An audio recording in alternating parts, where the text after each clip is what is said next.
কিরে সুন্দরী, কলেজের নতুন মাল মনে হয়। আজ রাতে আমার ক্লাবে আসবি, না হলে তোর খবর আছে। মনে রাখিস, আমি কুখ্যাত নুরা পাগলার ছোট ভাই, কুত্তা সেলিম। হাত ছাড় ওর। সাহস থাকলে নিজের ওড়না নিজে পরে দেখা। মেয়েদেরটা নিয়ে টানাহানি করিস কেন? ওরে বাবারে, নতুন মাল তো দেখি কড়া তেজ। তুই কে রে? আমি তোর বাপ। এই মাগি, তুই এটা কি করলি? তোর কত বড় সাহস!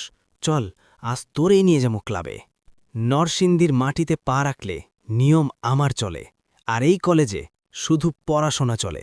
কুত্তা সেলিম, তুই তো কুত্তা নামেরও অযোগ্য। তুই তুই কে? সজীব, লাভগুরু? শোন, এমন জায়গায় টিপ দিমু, হাগা মুতা একসাথে বন্ধ হইয়া যাইব। এরপর যদি কলেজের কোনো মেয়ের দিকে চোখ তুলে তাকাইছস, তোরে মাইরা এমনে গুম করমু, তোর বড় ভাই নুরা পাগলাও তোর হার খুঁজে পাবে না। যাহ, ভাগ, কুত্তা মারতে আমার রুচিতে বাঁধে। ধন্যবাদ, কিন্তু বাইকটা কি সত্যি 200 কোটির? নরসিংদীর সুলতানের কাছে দামটা বড় না, ইজ্জতটাই বড়। কাল দেখা হবে, ক্লাসে।